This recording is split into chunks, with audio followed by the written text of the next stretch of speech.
কর্মসূচির দাবি হচ্ছে আমরা আবু সাঈদ হত্যা মামলার সুষ্ঠু তদন্ত চাই। আমরা চাই যে যারা মূল অপরাধী তাদের শাস্তি হোক, কিন্তু যারা তুলনামূলক কম অপরাধী তাদেরকে হত্যাকারী বা তাদেরকে আবু সাঈদ হত্যার মূল হোতা না বানিয়ে যেন যারা সত্যিকারের অপরাধী তারা যেন শাস্তি পায়, আর যারা যেরকম অপরাধী সে যেন সেভাবে শাস্তি পায়। আমরা ন্যায় বিচার চাই। আবু সাঈদ হত্যা মামলার সুষ্ঠু তদন্তের যে চার্জশিট জারি করা হয়েছে সে চার্জশিটে তো আমাদের দেখা যায় যে অনেকে যারা অপরাধী তাদেরকে পিছনের দিকে দিয়ে যারা কম অপরাধী তাদেরকে শুরুর দিকে দেওয়া হচ্ছে। এটা তো আমাদের বিচারহীনতা।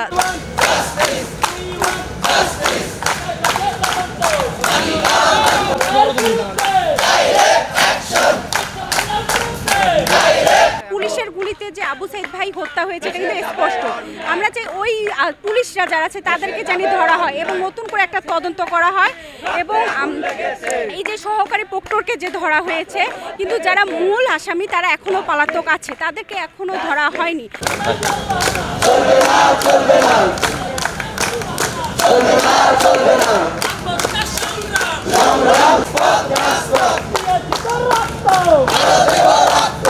আমরা দেখলাম যে চিফ প্রসিকিউটর ঢাকাতে বসে তদন্ত রিপোর্ট দিচ্ছে, সেটা তো হবে না। কারণ সাঈদ হত্যা হয়েছে রংপুরে, এখন এখানে এটা তদন্ত যদি ঢাকাতে বসে হয় তাহলে সুষ্ঠু তদন্ত হচ্ছে না।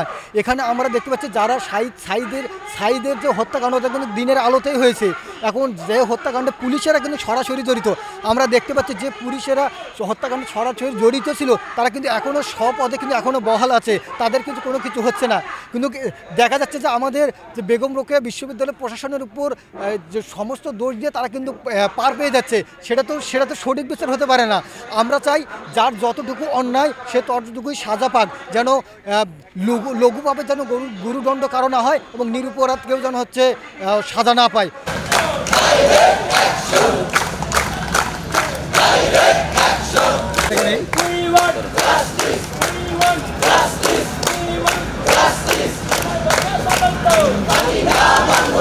যে 4 জন আসামিকে গ্রেপ্তার করা হয়েছে তার মধ্যে বিশ্ববিদ্যালয়ের সাবেক প্রক্টর শরীফুল ইসলাম এবং বিশ্ববিদ্যালয়ের একজন ছাত্রলীগ নেতা ইমরান চৌধুরী আকাশ। তিনি একজন ছাত্রলীগ নেতা মাত্র, কিন্তু তাকে উল্লেখ করা হয়েছে সাধারণ সম্পাদক হিসেবে। এর মাধ্যমে এটাই বোঝা যায় যে আবু সাঈদ হত্যাকাণ্ডের সঠিক এবং সুষ্ঠু তদন্ত হয় নাই। তারা এখনও পর্যন্ত কোনো দৃষ্টান্তমূলক একটা শাস্তি আনতে পারেন না বা বিচার করতে পারে নাই। তারা তড়িঘড়ি করে হয়তোবা বিশ্বকে দেখাতে চাচ্ছে যে আমরা আবু সাঈদ হত্যা একটা দৃষ্টান্তমূলক বিচার করতেছি, যার কারণে তারা পরিকল্পিতভাবে ছাত্রলীগ নেতাকে ছাত্রলীগের সাধারণ সম্পাদক বানাচ্ছে এবং প্রক্টর যিনি তুলনামূলক কম অপরাধী তাকে হত্যাকাণ্ডের ইন্ধনদাতা এবং সরাসরি হত্যাকাণ্ডের সাথে জড়িত বলতেছে।